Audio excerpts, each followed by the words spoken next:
Pernyataan Juma yang menyatakan masalah orang Kristen adalah ada pada Bible atau Alkitab, jelas-jelas melecehkan umat Kristen.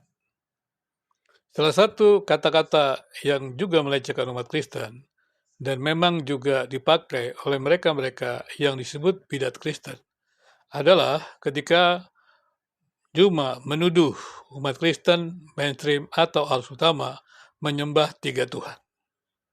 Dia mengatakan Bapa Tuhan, Yesus Tuhan, kemudian Roh Kudus Tuhan. Kemudian dia katakan itu tiga Tuhan. Nah, perlu dia menjelaskan juga bahwa dalam arti umat Kristen memahami adalah Allah yang transenden itu, Bapa itu tak dapat dijangkau oleh panca indera di dalam kemuliaan. Dan kemudian menyatakan dirinya, keberadaannya dalam firman-Nya. Firman itu kemudian menjadi manusia dan jelas diketahui oleh manusia dan bisa bersama-sama dengan manusia. Sehingga Bapa yang mulia yang tak terjangkau dengan panca indera itu kemudian dapat dikenal melalui firman-Nya dan kemudian firman itu menjadi manusia. Selanjutnya adalah maka Roh Kudus yang adalah Allah juga itu menyatakan diri kepada manusia, menyaksikan tentang firman, yaitu tentang Yesus Kristus. Jadi Bapa adalah Allah, firman atau anak adalah Allah, Roh Kudus adalah Allah. Ketiganya adalah Allah yang esa. Jadi ketika Juma mengatakan Kristen menyembah tiga Allah, maka dia sudah menafsirkan Alkitab dengan caranya sendiri. Mungkin saja dia bisa saja menggunakan beberapa orang-orang Kristen yang termasuk dalam bidat Kristen, bidat yang sejak lama.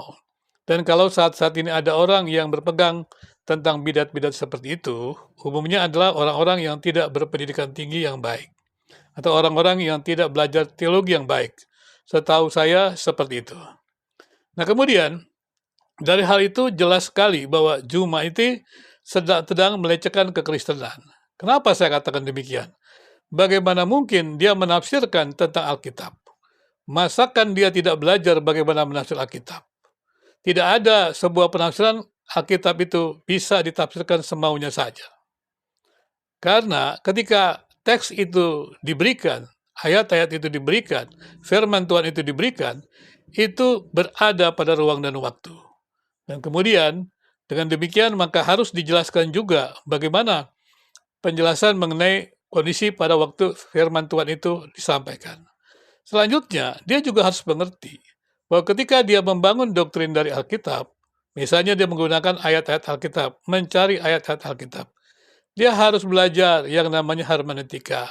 Dia harus belajar juga apa sih yang dimaksud biblika. Artinya adalah mencari benang merah dari tema-tema tertentu dari kitab-kitab di dalam Alkitab. Itulah dasar penafsiran Kristen. Artinya, Alkitab yang adalah firman Allah itu menjelaskan dirinya. Jikalau kita ingin tahu tentang Allah yang dinyatakan di dalam Alkitab, maka ayat-ayat Alkitab itu akan menjelaskan diri Allah itu sendiri. Bagaimana caranya? Itu tadi saya katakan, tema-tema di dalam Alkitab itu ditarik dari kitab-kitab dalam Alkitab itu, dan kemudian di situ akan menjadi jelas apa yang dimaksud dengan tema yang sedang kita bahas itu. Misalnya saja, kita bicara Yesus adalah Tuhan. Yesus adalah Allah. Kenapa Yesus adalah Allah? Karena sifat-sifat Allah ada di dalam diri Yesus. Jadi sifat-sifat eksklusif Allah, sifat-sifat yang hanya ada pada Allah, itu ada di dalam diri Yesus. Contohnya, Yesus itu dia ada bersama dengan Bapa di dalam kekekalan. Yang pertama. Yang kedua, Yesus itu dapat mengampuni dosa manusia, ya. Yang lebih tepatnya adalah dia adalah Maha Hadir, ya.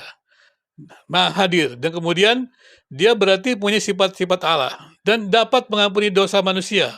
Hanya Allah yang dapat mengampuni dosa manusia. Kemudian dia Maha Kuasa, ya. Dia bisa menciptakan segala sesuatu, ya. Berarti sifat-sifat Allah yang eksklusif yang ada pada Allah itu, yaitu Maha Hadir, Maha Kuasa, Maha Tahu, dapat mengampuni dosa, itu hanyalah milik Allah. Nah, kalau sifat-sifat itu milik Yesus, maka dapat dikatakan Yesus adalah Allah.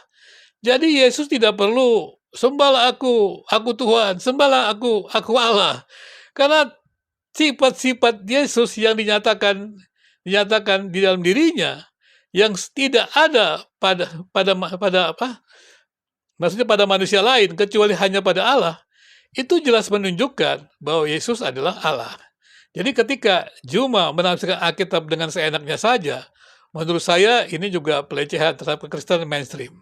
Bisa saja ada bidat-bidat Kristen yang seperti itu yang dia contoh, tetapi itu bukan Kristen arus utama. Dalam sejarah kekristenan, ya arus utama, masalah Allah Tritunggal, Allah yang esa itu bukan sebuah masalah. Karena itu saya pikir pemerintah perlu juga melakukan peninjauan kembali, tokoh-tokoh agama Islam juga meninjau kembali mengenai Juma ini, sertifikasinya bagaimana, apakah dia layak untuk berbicara tentang Kristen. Kalau jelas dari sudut pandang Kristen, dia tidak berhak menafsirkan Alkitab karena tidak pernah dilatih untuk menafsirkan Alkitab.